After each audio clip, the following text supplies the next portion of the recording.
নমস্কার বন্ধুরা, আমার চ্যানেলে তোমাদের স্বাগত জানাই।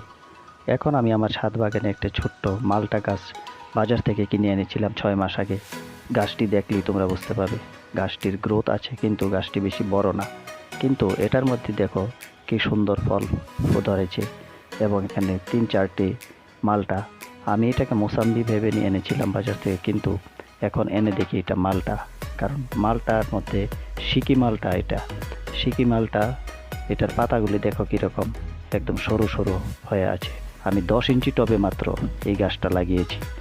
এটা প্রথম আমি 4 ইঞ্চি টবে দিয়েছিলাম, তারপর এটা আমি রিপোর্টিং করেছি, এবং এই কন্ডিশনে আজকে এটা 6-7 মাসের মতন হয়ে যাচ্ছে।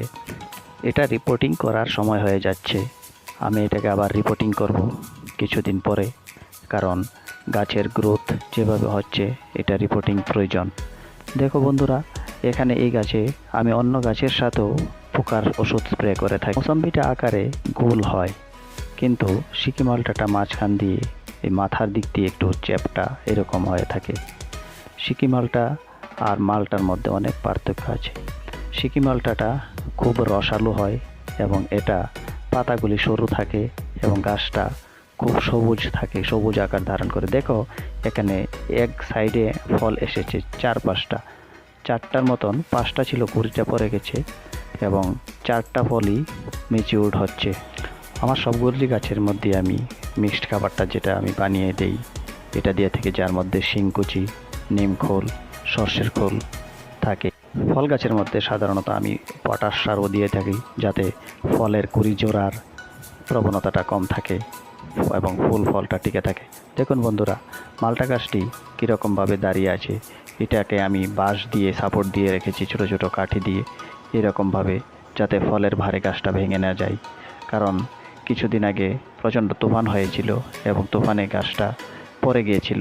তারপরেই আমি এটাকে এইভাবে বাঁশ দিয়ে সাপোর্ট দিয়েছি। এখনও আমি এটাকে এই কন্ডিশনে রেখেছি। রিপোর্টিং আমি এক্ষুনি করব না, রিপোর্টিং করব ফলগুলি পারার পর। কারণ এখন যদি আমি রিপোর্টিং করতে যাই, তাহলে এটার শিকড় কিছু ছিঁড়ে যেতে পারে, এবং গাছের ফলগুলি ঝরে যাবে অনায়াসেই। বন্ধুরা, মালটা গাছ আপনারা ছাদ বাগানে অল্প পরিসরে করতে পারেন, এবং এই ধরনের চারা যদি আপনারা পান, ভালো ফলন পেতে পারেন।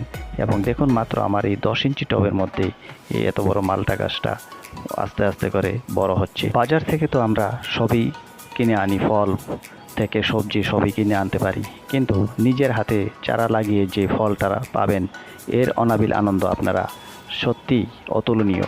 দেখুন, এই 10 ইঞ্চি টবের মধ্যেই আমার এই মালটা গাছটিতে আমি এখন একটু পরিচর্যা করব, কিছু না, আমি শুধু এটাকে একটা নিড়ানি দিয়ে ভালো করে একটু খুঁচিয়ে দেব, হালকা করে, আলতো আলতো করে, যাতে গাছের শিকড়ের মধ্যে অক্সিজেনটা ভালো করে প্রবেশ করতে পারে। সার দেওয়া হয়েছে, সার আমি এখন এটার মধ্যে আর দিতে চাই না, কারণ রিপোর্টিংয়ের আগে আমি এটাতে আর সার দেব না। এখন বন্ধুরা, আপনারা অনায়াসেই এরকম একটা গাছ বাড়িতে করতেই পারেন, অল্প জায়গার মধ্যে, কিন্তু গাছটাকে রৌদ্রে রাখলে ভালো হয়। লেবু জাতীয় গাছ রৌদ্রে থাকলে এটা ফলন ভালো হয়, আমরা সবাই জানি। এই অল্প করে আমি এটাকে নিড়ানি দিয়ে খুঁচিয়ে দেওয়ার পর আমি এটাতে পর্যাপ্ত পরিমাণ জল দিয়ে দেব, যাতে গাছে জলের অভাব না দেখা দেয়, এবং গাছটি ভালো করে বৃদ্ধি হতে পারে। ভিডিওটি ভালো লেগে থাকলে অবশ্যই শেয়ার করবেন, লাইক করবেন, কমেন্ট করবেন, এবং বেল আইকনটি প্রেস করে দেবেন, যাতে করে নতুন ভিডিও আপলোড হওয়া মাত্রই আপনাদের কাছে সরাসরি পৌঁছে যেতে পারে। বন্ধুরা, ভালো থাকবেন, নমস্কার, সুস্থ